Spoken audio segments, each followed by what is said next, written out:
This is my job in progress.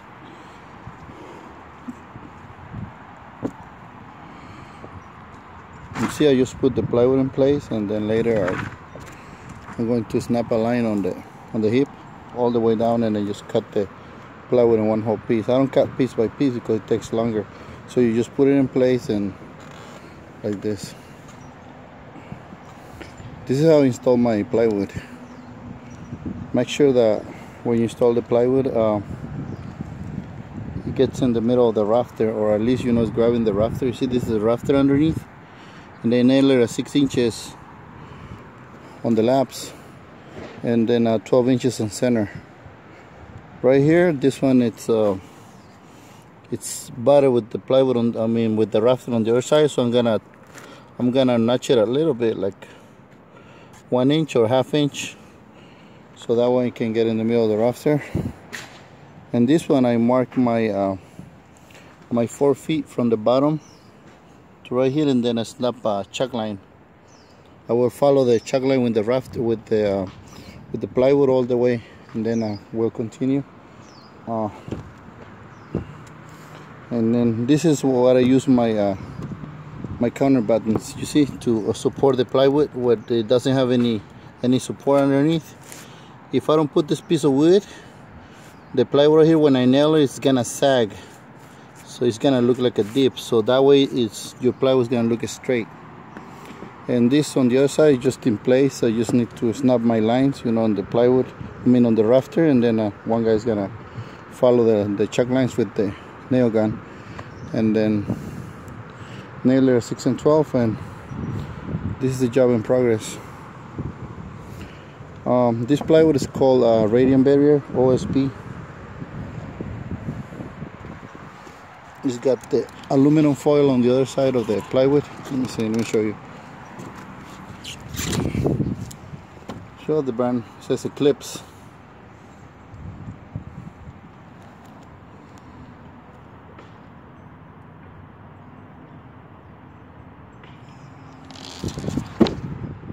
This is to comply with Title 24. I ordered a bundle of wood battens for to put it between the boards when my plywood doesn't so it doesn't sag. But I didn't use that much because on this one, right here, the plywood finish in the middle of the boards, the 1x6 right here, the 8 feet, they end up in the middle of the 1x6. So right here I don't need any support. For those guys that think they have to replace these boards, you don't have to replace them, you don't have to remove them, because if you remove them, what's gonna happen, you're gonna weaken your structure. Like this, it's got more, it builds, it's stronger, it keeps your house together. So this 1x6, never remove them, okay? Don't remove the staples either. Just flatten with the shovel, and then the plywood on top, it'll make them look, it'll keep them, down. Make sure you replace all the damaged wood. I replaced a lot of 1x8 shiplap on the other side, and right here I don't have any shiplap to replace. I replaced some on the bottom. I have to replace some rafter tails, one on the bottom and one on the valley. And this is the city of Irvine, California. This video is dedicated to Maggie. Maggie, this is for you. Okay, Irvine, California. Greetings to all the viewers, and hopefully you like my work. Hopefully you learn something. I'm not trying to advertise my work, so if you see some of my videos and you think I'm doing it to advertise, I'm not doing anything. I'm just trying to educate the viewers in the future, and take this video as a reference when you have a construction going on in your house, so at least you know what to look at, okay? So my intention is not to advertise none of my work, just find your own roofer, find your own contractor, and fire him with questions. Tell him, okay, I saw this video with Eric Garcia, he showed me this, and I need you to do the same, or at least follow, the same steps. You know, every roofer has a different ideas, different way to work, but at the end the results should be the same. Okay guys, thank you very much for watching. Arrivederci.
This plywood still is not nailed down because my my nail gun broke.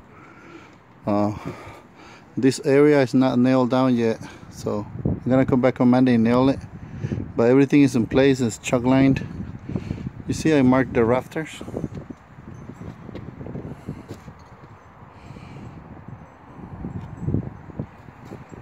So you follow the line on the rafter, so that way I don't miss the nails. A lot of guys, they nail without guides on the rafter, but then after that they spend like more time pulling off their nails than doing it right the first time. I try everything, you know. I know a guy who was a framer, and he came to work with me and he goes, "No, I don't need no chuck lines." And then by the end of the day, he spent about 2 hours pulling off all his nails, you know. I'll tell him, "Why do you waste time?" You know. Anyway, arrivederci. I'm gonna make this video about how to mark your tile before you load it. See, right now it's on pallets. It's a standard. No, this is a lightweight concrete tile from Eagle.